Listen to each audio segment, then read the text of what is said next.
ला लेंगे, हम आ जाएंगे। 10 में रख लीजिए। हाँ नहीं, 10 दिन में।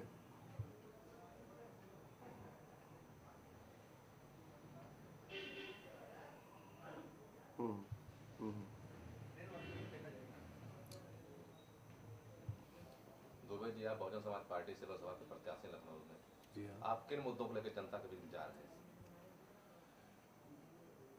देखिए, जहाँ तक लखनऊ लोकसभा का प्रश्न है, तो लखनऊ लोकसभा का ये दुर्भाग्य रहा है कि यहाँ पर सब कुछ होते हुए भी अगर कुछ बना या कुछ बन पाया तो वो आज़ादी के लगभग 60-65 साल बाद बहुजन समाज पार्टी के कार्यकाल में बन पाया। आदरणीय बहन कुमारी मायावती जी ने जिस तरह से लखनऊ शहर को उन्होंने टेकअप किया था, आज आप पूरे लखनऊ में एक एक क्षेत्र में आप जाइए तो वहाँ पर आपको दिखाई पड़ेगा कि वास्तव में अगर विकास हुआ लखनऊ शहर का तो वो बहन कुमारी मायावती जी के नेतृत्व में सन 2007 से 2012 के बीच की सरकार में हो।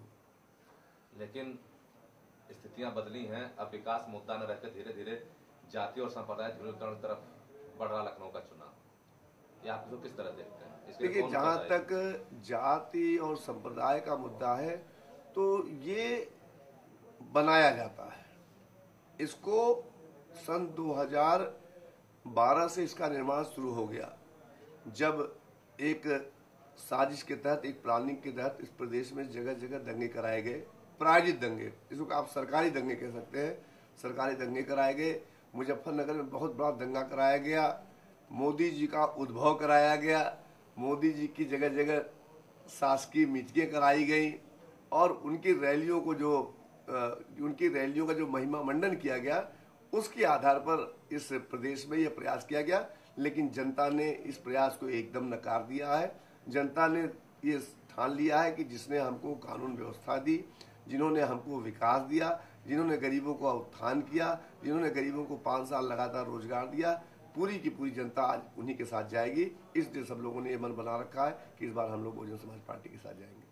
आप लखनऊ के रहने वाले हैं, लखनऊ के गलियों गलियों से परिचित हैं।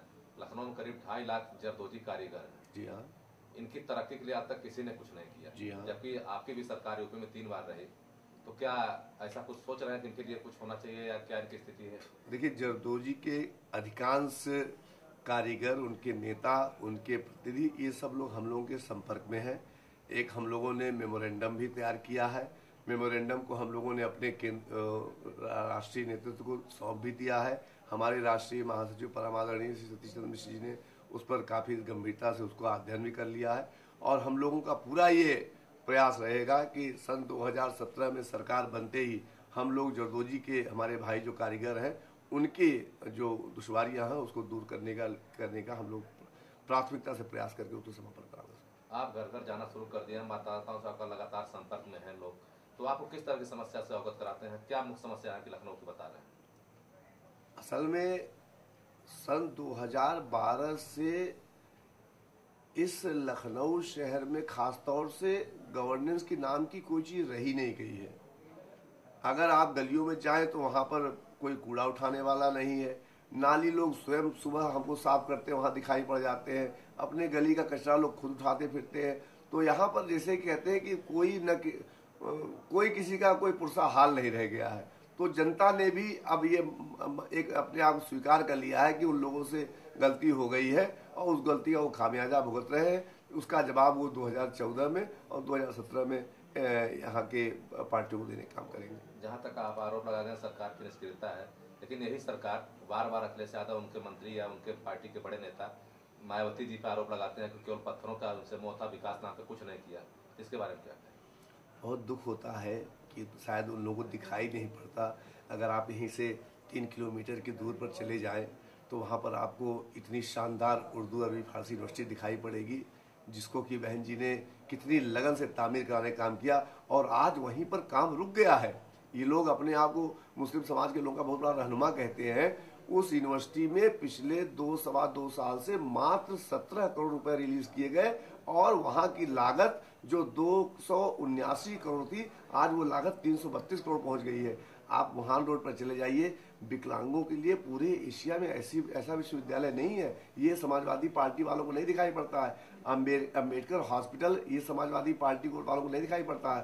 ये आपका लोहिया आयुर्वेद संस्थान ये समाजवादी पार्टी वालों को नहीं दिखाई पड़ता है। मैं तो बख्शी का तालाब विधानसभा क्षेत्र से मैं विधायक हुआ था मोहना से, वहां जाइए 100 बेड का हॉस्पिटल देखिए साड़ामऊ में, महामाया डिग्री कॉलेज देख लीजिए, वहां लगभग 500-700 बच्चे पढ़ रहे हैं बैंक। और ये तो मैं सिर्फ लखनऊ का बता रहा हूँ, पूरे प्रदेश में कोई जिला ले लिए, अरे कन्नौज देख लीजिए, आप कन्नौज में जाकर के देखिए तो चाहे वहां का आपका सिविल कोर्ट कंपाउंड हो, चाहे वहां पर अम्बेडकर मेडिकल कॉलेज हो, वो सब क्या समाजवादी पार्टी की देन है? वो सब बहुजन समाज पार्टी की देन है। तो बहन कुमारी माधवी, और सबसे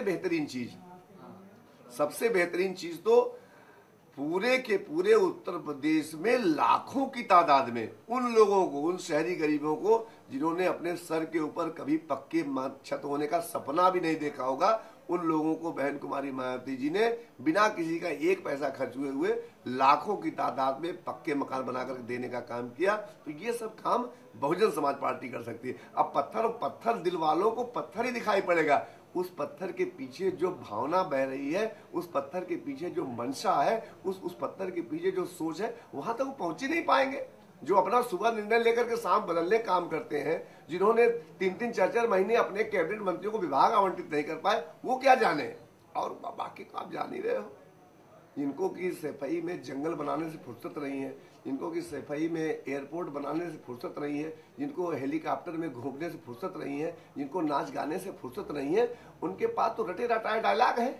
अपना रटे रटाए डायलॉग बोल दिए, अरे अभी आप चलिए शाम को, इस टाइम सायंकाल है, चलिए आप गोमती नगर, शूटिंगें होती हैं। हमारे सब घर परिवार के लोग, हमारे मित्र मंडली सब आकर के, हम लोगों ने यहाँ पर कोई प्रॉपर्टी डीलिंग का काम नहीं किया है। हम लोगों ने शहर को एक उत्कृष्ट शहर, जैसे प्रदेश की राजधानी होनी चाहिए, जैसे हिंदुस्तान के सबसे बड़े प्रदेश की राजधानी होनी चाहिए, उस संकल्पना के साथ लखनऊ में विकास करने का काम किया है। सबसे बड़ा मुद्दा बहुजन समाज पार्टी था प्रमोशन में आरक्षण, उसको इस सरकार ने खत्म किया। लगातार बहन मायावती जी संसद में इसका विरोध करती रही हैं। क्या अगर इस बार बसपा के सहयोग से कोई सरकार बनती है या बसपा सरकार में शामिल होती है तो इस पर क्या? देखिए, राज्यसभा में हमारा ये बिल पास हो चुका है। आदरणीय बहन कुमारी मायावती जी ने पुरजोर तरीके से इस बात को उठाया और उन्होंने बिल पास करा करके दम लिया। लोकसभा में अगर सपा, कांग्रेस, बीजेपी न मिल गई होती तो ये बिल वहां भी पास होता। लेकिन मैं कहना चाहता हूं कि इस बिल के माध्यम से जो दुष्प्रचार करने का प्रयास आज राजनीतिक पार्टियां कर रही है, बहुत दुर्भाग्यपूर्ण है।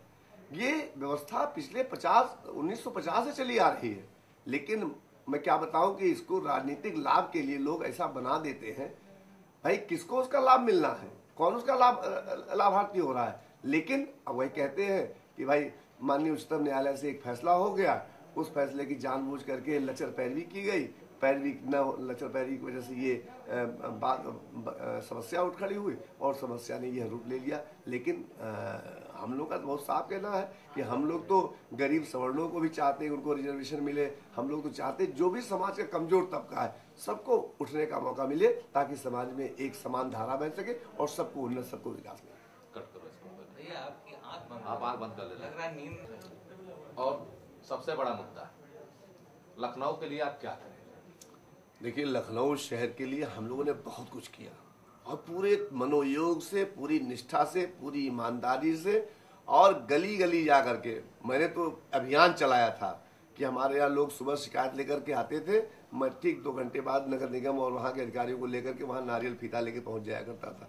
और मैंने लखनऊ में रिकॉर्ड तोड़ सड़कें बनवाने का काम किया। यहाँ पर नालों के माध्यम से जो लखनऊ में गंदगी थी, उन सारे नालों को टैप करा करके हम लोगों ने उसमें वहाँ पर भरवारा में STP में ले जाकर गिरा करके गोमती मैया को शुद्ध करने का कार्य किया था। लेकिन आज स्थानीय कचरे से, अब आप लोगों को बताते मुझे तकलीफ होती है, स्थानीय कचरे का निस्तारण हमारी वर्तमान सरकार नहीं करा रही है। हम लोगों के पास बहुत सारी योजनाएं लखनऊ के लिए है। हम लोग लखनऊ के आसपास जो हमारे आउटस्कर्ट्स में जगह पड़ी है, वहाँ हम अच्छे उद्योग लगा करके यहाँ के गरीबों, बेरोजगार बच्चों को रोजगार देना चाहते थे। हमने इंफ्रास्ट्रक्चर पर काम करना चालू कर दिया था। हमने जगह जगह थर्मल पावर, हमने विद्युत उत्पादन केंद्र हमने बनाना चालू कर दिया था। लेकिन प्रदेश की जनता ने 4.5 साल के ही कार्यकाल में हम लोगों को नमस्कार कर लिया, इससे हमारी योजना रुक गई। लेकिन हम आपको विश्वास दिलाते हैं कि लखनऊ शहर के लिए हम लोग जीते हैं और लखनऊ शहर का विकास करके ही हम लोग दम लेंगे, ये मैं आपको विश्वास दिलाता हूँ। एक बहुजन समाज पार्टी का बहुत बड़ा वोट बैंक है धोबी समाज। जी जी। धोबी समाज के लिए लखनऊ में कोई पक्का घाट नहीं है जहां अपनी रोजी रोटी चला सके। गंगा लगातार गोमती को गंदा कर रहे हैं, उनकी लगातार मांग भी रही, आपकी सरकार रही तब भी मांग किए थे लोग कि एक धोबी घाट मुंबई कलकत्ता की तर्ज पे बना के मुझे दिया जाए। तो क्या आप लोकसभा में जाएंगे तो इस दिशा में कुछ काम करेंगे? ये मैं शायद आपके संज्ञान में नहीं है।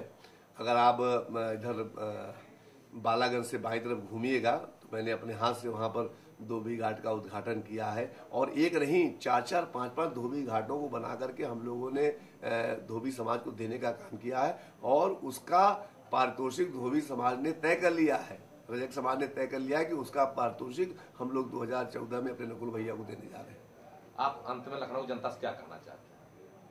मैं लखनऊ के सम्मानित नागरिकों से ये अपील करता हूं कि जो लोग बाहर से आए हुए हैं, चाहे वो गाजियाबाद हो, चाहे वो इलाहाबाद हो, चाहे वो अहमदाबाद हो, जो 28 अप्रैल के बाद भी आपको लखनऊ में दिखे, जो आपके साथ कंधे से कंधा मिलाकर के लखनऊ को आगे बढ़ाने की क्षमता रखता हो, जिसने बख्शी का तालाब में व्यापक पैमाने पर विकास कार्य करा करके आप लोग का आशीर्वाद प्राप्त किया हो, ऐसे व्यक्ति को आप लोग अवसर दें। और वह लोग जिनका कि विकास से कोई लेना देना नहीं है, जिन्होंने 2 सालों में लखनऊ शहर में कोई कार्य कराने में सफलता न पाई हो, जो लोग गाजियाबाद से पलायन करके लखनऊ आए हो, उन लोगों को आप लोग कतई नकारें, उन लोगों को वापस भेजने का काम करें। और मैं तो कहता हूं कि जो माननीय विधायक 2 विधायक यहाँ पर चुनाव लड़ रहे हैं, उन दोनों माननीय विधायकों से कहना चाहिए कि आप पहले कैंट को सुधार दीजिए, आप पहले लखनऊ उत्तरी को सुधार दीजिए। जब 5 साल आप दोनों विधानसभाओं में जम करके काम करके जनता का विश्वास लूट लीजिए, जनता का विश्वास प्राप्त कर लीजिए, तब उसके बाद आप लोकसभा की बात करिए। मेरे पास सर्टिफिकेट में बख्शी का तालाब का है, कोई भी जाकर के, कोई भी छोटे छोटे बच्चे से भी बख्शी का तालाब जाकर के जानकारी प्राप्त कर सकता है। और अगर मुझको वहां पर 100 में 100 अंक प्राप्त होते हैं तो आप लोग निश्चित रूप से मुझे आगामी लोकसभा में लखनऊ से सांसद बनने का मौका दें। धन्यवाद। कवर करने कल शाम को आपका जनसंपर्क 4 बजे धुआंधार आप लोग अभी आपको मोहसिन में